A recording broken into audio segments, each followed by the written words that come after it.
Greetings all, this is Hairy Nick and we're back on FFG's website to take another look at an X-Wing article. Now, this article dropped a couple of weeks ago and I actually at that time made a full rundown of everything that went on with it. This is the article detailing the most important parts of the new FAQ, which went into effect as I'm recording, went into effect yesterday. Now this is going to be part of a 3-part mini-series we're doing here on the channel, and I've actually already gone ahead and recorded parts 2 and 3 with Justin. But I actually wanted to cover a few points before we dive into this. Today we're going to have a look at one of these elements in particular, and that's BIGGS Darklighter.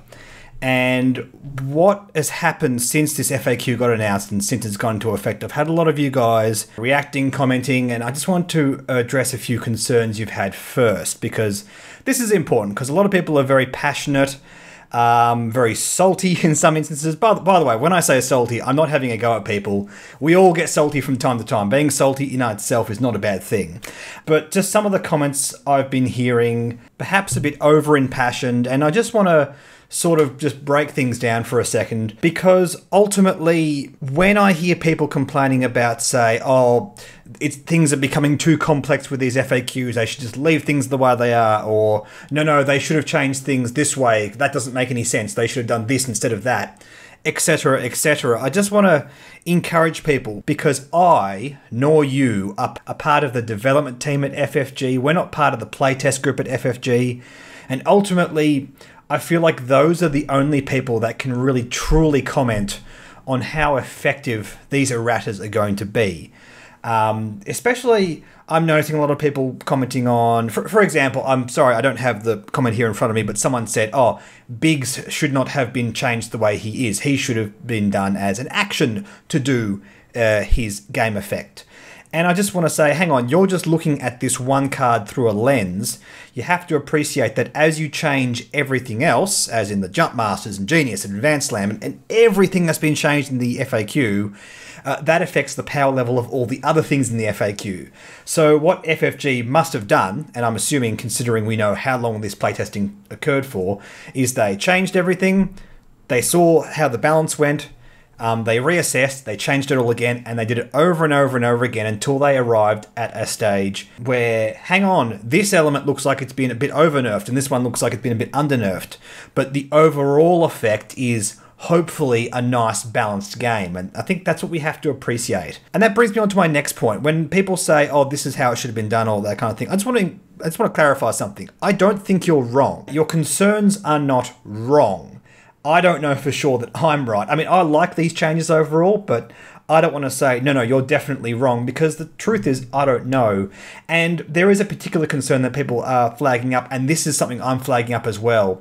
The more FAQs we seem to be getting, the more complicated everything seems to get. The more cards they seem to errata, every sequential FAQ seems to grow and grow and grow. And growing complexity is a very bad thing for a game. I think FFG need to do something to address that. And I'm not going to cover that in this particular video, but that is something we have to think about. There is one comment that I've seen a few times that I just want to say, this is where I draw the line. And that's the comment that, why don't they just leave everything the way it was? This is just silly. People should just fly better. And I just want to say, no, I completely disagree with that for this simple reason. And this is highlighted no more than on the BIGGS Darklighter card, which I'll scroll down to now. The problem with just leaving everything the way it was is because X-Wing, and most games in general, most games that have grown to even remotely the size that X-Wing has a lot of moving parts. There's a lot of game elements that have variable power levels, and this is what has happened to BIGGS Darklighter. This is a story of variable power levels in game design. I'm going to give you guys a quick rundown of the history of why BIGGS Darklighter has gone from an okay average card to an insanely powerful card, and why it had to be FAQ'd. I am very much in the camp of, yes, this had to happen. I don't necessarily think this is the best way to do it. I mean, at the end of the day, I have to trust the game testers to have done this right. But ultimately, yes, BIGGS had to be nerfed in some way. Basically, This is a very common thing that happens in a lot of games. And it happens in like Magic the Gathering, something I'm a big fan of, where we are given the first wave, the first beginner pack of a set of things, and the power level of everything in that is pretty balanced, but everything that has special game effects, anything that interacts with the game effects, like BIGGS Darklighter, targeting priority is a big game effect.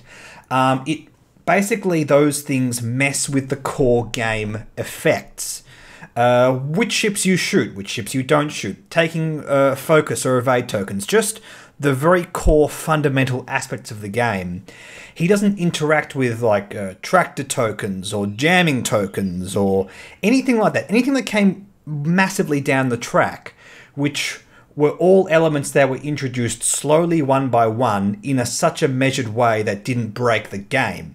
But BIGGS Darklighter messes with a fundamental part of the game. And that was fine back in the day when those elements were the only game elements in the game.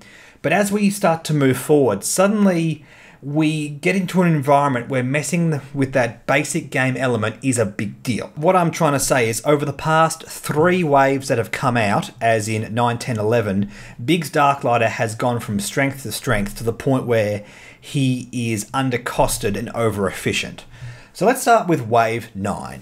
Wave 9 introduced the Protectorate Starfighter, the Arc 170, the SF Fighter, and the Lancer Pursuit Craft. I remember it well. I remember going to General Games, playing the pre-release tournament for that, or I guess the release tournament. We don't really have pre-releases in X-Wing. And playing with these ships, and what this wave did to the meta was create so much damage efficiency. This wave was all about dumping out red dice, hits, crits, just pumping and punching through damage. And that was actually a really good thing for the game. I don't think anyone really hated that wave as far as I know. No one I spoke to anyway. I'm not going to assume that I know the attitudes of all X-Wing players across the world, but I really liked this wave, and a lot of the players I played with really liked this wave as well. The comment we had at that release tournament was, wow, there are dead ships everywhere. When we were giving our results, the judges were like, why are all these ships blowing up? Like, there's no 100 O's. Everyone's winning by the skin of their teeth with just one ship left.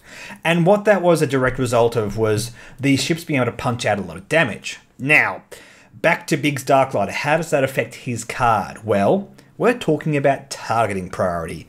And when your attacks are so crucial to your game strategy, when your attacks put out so much damage, and when those attacks do that, targeting priority becomes a much more important thing because you must be hitting the right things in order to win the game. A lot of the lists to come out of Wave 9 were basically, okay, I'm going to dump out as much damage as I can, and I'm just going to rely on my list being a bit more efficient than your list. And sure, my ships will die, but your ships will die a bit faster. And BIGGS really messed with that. Being able to take away targeting priority basically wrecked those lists entirely. But at this stage, I don't think BIGGS was too overpowered. I mean, obviously he didn't have any insane combos, which takes us on to Wave 10. Wave 10 included the Upsilon class shuttle, the TIE Striker, the Quad Jumper, the U-Wing, and most importantly, Sabine's TIE Fighter, the Rebel TIE Fighter. And this pack included what is arguably to this day the best 14 points in the game, Captain Rex on the Rebel TIE Fighter. And this guy comboed so well with BIGGS. He still does, obviously, I mean, sort of pre-nerf. But targeting priority is everything with this guy, because once he locks down a ship with suppressive fire, if that ship cannot shoot Captain Rex back, which is the most efficient way to get rid of suppressive fire, that ship just loses 1 red dice every single turn, and that is massive. Just indiscriminately adding or subtracting dice is a massive thing in X-Wing. It's always been a massive thing, and FFG have always been very cautious with the way they introduce cards that do that. And Captain Rex has a lot of caveats. If you read through his card and his condition card, you'll see, yeah, you've got to get a lot of things working to make sure that you both give this card to your opponent and it stays on that ship. But one of the key ingredients to making that work is BIGGS, because BIGGS prevents your opponent from shooting Captain Rex back, which is just simply the most efficient way of making sure that that card never leaves your opponent. It basically means that it usually stays on for at least one more turn than it otherwise would have. And that's big. When you're actually attacking the raw dice efficiency of your opponent, that is massive. Straight up, that is a big game effect. That is a big combo within the game. And this little combo here was the foundation of Fairship Rebels. A lot of 4-ship builds, I believe, Jess Parver and Miranda Doney, or variations of that, where we basically had at the core BIGGS Darklighter and Captain Rex.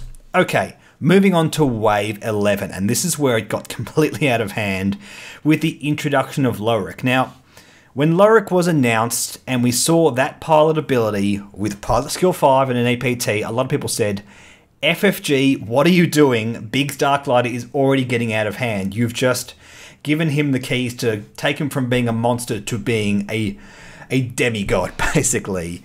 Lorik alongside BIGGS Darklighter, of course, is an amazing combo. And lo and behold, it became this amazing thing because suddenly not only could you only shoot BIGGS, but you had a reliable way of giving him extra evade results, which is just nuts. And at the end of the day, you still have an Ozatuk and an X-Wing flying next to each other with 2 lots of 3 red dice. And that's just very powerful. And basically, it was at this point where this new Fairship Rebels meta added in, or Bridesmaids, or whatever you want to call it, where we had BIGGS and Lorik flying alongside each other. And there were some lists that still involved Captain Rex, but of course there's the BIGGS, Lorik, and Miranda combo, which just took the Oz Nationals. And this is the point where not only did the targeting priority really give BIGGS a massive reason to be there, he also had combos to make him work more efficiently. And if you have a look at the way BIGGS functions now, or rather just before the FAQ, before these changes come into effect, and the way BIGGS worked, any time before Wave 9, you see, okay, his power level has gone through the roof. Now, that's not a bad thing. This is the reality of having a game with lots of different moving parts. Obviously, BIGGS interacting with this very fundamental part of the game, which is a very common thing in games of game elements that came out at the very start. They often do get out of hand in terms of their power level. That's why we need to address the balance. And errata is one way of doing that. I don't know if it's necessarily the best way of doing that. Obviously, some other games handle this by banning certain things in certain formats. But one of the issues with X-Wing is we only really have one proper supported format in the 100 points. Yeah, I know we have Epic, but Epic is something that's sort of separate. In terms of proper competitive play, 100 points is absolutely where it's at. And that's why we need things to change. I mean, at the end of the day, you may disagree with how it's changed, but ultimately I feel, and look, most players that have been playing X-Wing for a decent amount of time can see the growth in the power level of BIGGS, and ultimately, it's how it's changed. That's the issue. And that's what I want to actually discuss with you guys. Do you think this is a good, fair way to use BIGGS? But more importantly, I actually want to discuss how do we utilize BIGGS moving forward in the meta. My initial reaction is he's probably not good to be used in serious meta lists.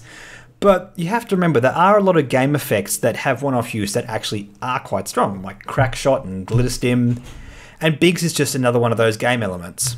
And I think treating BIGGS as that is not a terrible thing. You have a look at a list like Fairship Rebels with the 4 ships, and I don't think that's going to be a strong archetype moving forward, simply because it relies so much on BIGGS as a crutch to make it work.